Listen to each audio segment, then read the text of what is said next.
Dans cette vidéo, on va voir les 3 exercices biceps basés sur la science qui m'ont permis d'avoir les plus gros bras que j'ai jamais eu. Et on commence directement avec le premier exercice qui est un Bayesian curl. C'est un exercice à la poulie qui permet d'étirer au maximum les biceps. Les biceps sont composés de 2 parties, la longue portion et la courte portion. Les 2 parties sont attachées au niveau de l'épaule jusqu'au coude. Elles vous permettent de plier votre coude. Et vu qu'elles sont attachées au niveau de l'épaule, si jamais vous passez votre bras derrière votre buste et que vous tendez le bras, vous allez étirer au maximum les 2 biceps, surtout la courte portion. Les biceps permettent de plier votre bras en supination quand votre main est vers vous. Dans le Bayesian curl, vous avez votre bras derrière vous et en supination, donc ça va très bien étirer les 2 biceps et vous allez très bien les travailler au moment où vous allez plier votre coude. On sait d'après plusieurs études maintenant que étirer un muscle pendant le mouvement vous permet de générer le plus de muscles possible. On a cette étude sur les triceps qui a comparé les extensions nuque aux extensions triceps classiques. Les extensions nuque étirent beaucoup plus la longue portion et donc la longue portion a pris plus de muscles.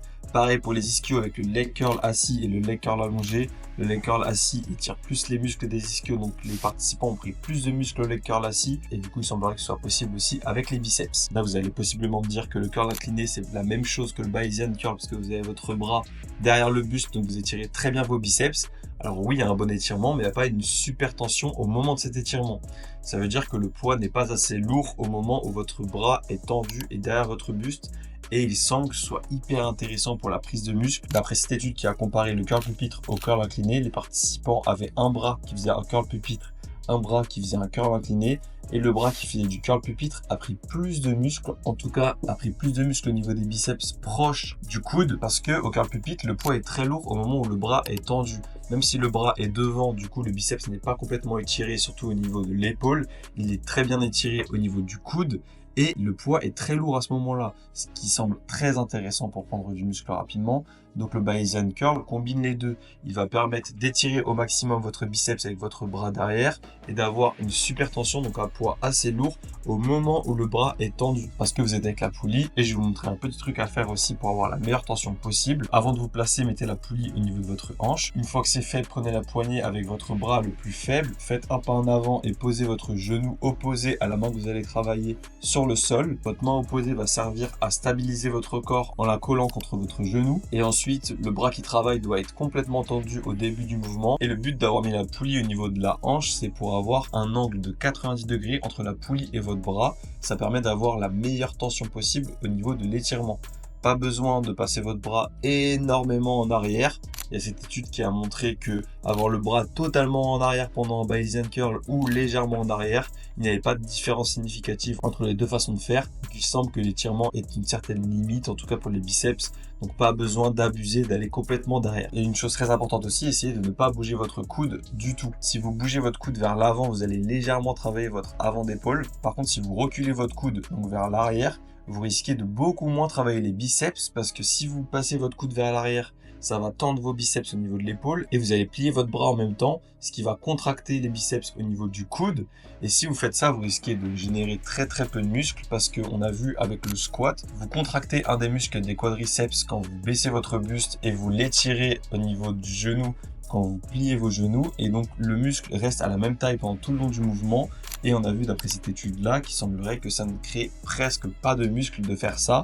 Donc si le muscle reste de la même taille tout le long, c'est pas bon du tout. Donc faites attention avec votre coude. En avant ça va, en arrière ne faites surtout pas ça. Si vous êtes débutant, que vous sentez que vous n'avez pas assez de force pour bien réaliser le mouvement du Bayesian curl, et si vous n'avez pas beaucoup de temps, donc si vous entraînez 3 fois par semaine, c'est plus intéressant de faire du curl incliné parce que vous pouvez facilement faire des supersets avec le curl incliné. Donc enchaîner le curl incliné avec un exercice triceps par exemple directement, et surtout ça vous prend moins de temps parce que là pour le Bayesian curl il faut faire un bras après l'autre, ce qui prend un peu plus de temps. Faites entre 10 et 15 répétitions pour bien réaliser le mouvement. Commencez avec votre bras faible, prenez 30 secondes de repos, ensuite enchaînez avec votre bras fort.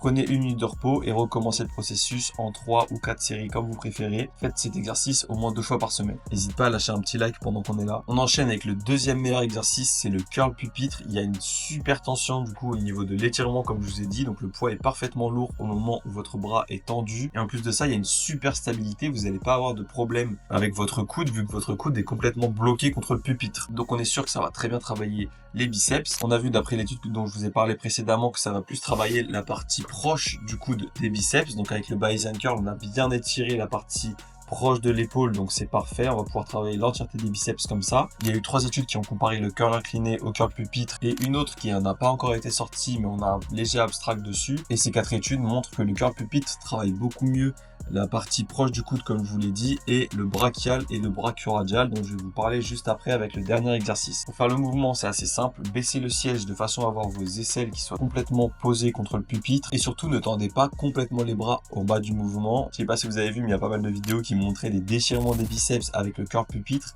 Alors normalement ça n'arrive pas si vous faites bien les choses. Faire bien les choses, ça veut dire augmenter progressivement le poids, apprendre à gérer le mouvement et apprendre à vos tendons à bien gérer le poids quand vous faites du curl pupitre et faites entre 10 et 15 répétitions pour éviter d'avoir un poids trop lourd et du coup de mal gérer le mouvement et de vous blesser. Il y a une étude qui a montré que faire seulement la partie basse du mouvement était beaucoup plus intéressant. Vous prenez 2 fois plus de muscles que si vous faites que la partie haute du mouvement. C'est normal parce qu'il y a une meilleure tension à la partie basse du mouvement. Donc le plus intéressant, c'est vraiment de s'arrêter à la moitié du mouvement et continuer que en bas. Vous faites entre 10 et 15 répétitions proches de l'échec ou à l'échec et vous prenez 1 à 2 minutes de repos entre chaque série. Et vous faites 3 à 4 séries. Et vous faites ça minimum une fois par semaine. On enchaîne avec le 3e et dernier exercice, c'est du curl marteau. On a beaucoup travaillé en supination pour travailler les 2 biceps. Maintenant, on va travailler en prise neutre pour bien travailler le brachial et le brachioradial dont je vous ai parlé juste avant. Le curl pupitre les travaille un peu, mais avec le curl marteau, on va pouvoir parfaitement les travailler.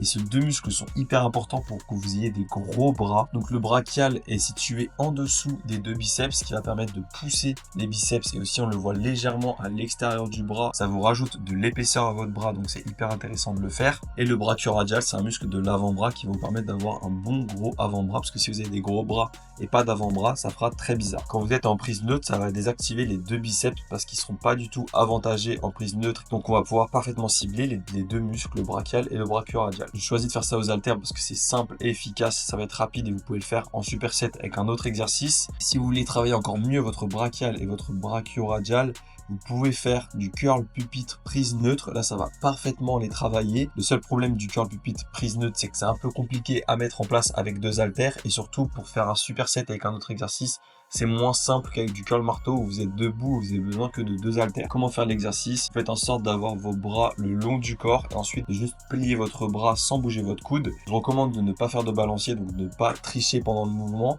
même s'il y a une étude qui a testé les curls trichés et les curls stricts. Donc il y avait un bras des participants qui faisait un curl de façon stricte, donc avec la meilleure technique possible, et l'autre bras des participants qui faisait de façon trichée, donc il y avait un léger balancier, il bougeait légèrement le coude, et les 2 bras de participants ont pris autant de muscles, sachant que le bras des participants qui faisaient des curls trichés soulevaient plus lourd et pourtant ils ont fait autant de muscles. Quand vous faites des curls trichés, il semblerait que vous puissiez prendre plus lourd, mais du coup ça va plus fatiguer d'autres muscles de votre corps parce qu'au final vous allez faire autant de muscles au niveau des biceps. Donc si vous voulez vraiment travailler les biceps, que vous avez beaucoup de volume dans la semaine sur tous vos muscles, c'est plus intéressant de faire du strict curl. Si vous n'avez pas énormément de volume dans votre semaine, vous pouvez faire du cheat curl. Une technique pour avoir quand même une bonne tension au moment où votre bras est tendu au curl halter, c'est de prendre l'halter pas au milieu mais à l'avant de l'haltère pour que le poids tombe légèrement vers l'arrière, ce qui vous permet d'avoir un poids assez lourd en bas du mouvement. Ne montez pas à plus de 90 degrés, c'est pas forcément utile. Et faites les 2 bras en même temps parce qu'il n'y a pas forcément d'utilité à faire un bras après l'autre à part perdre du temps. Vous pouvez faire entre 8 et 12 répétitions avec 1 à 2 minutes de repos entre les séries. Faites entre 3 et 4 séries encore une fois. Minimum une fois par semaine l'exercice. Ne faites pas ces 3 exercices dans la même séance. Choisissez plutôt 2 de ces exercices, donc Bayesian curl, curl pupitre, mettez-les dans une séance.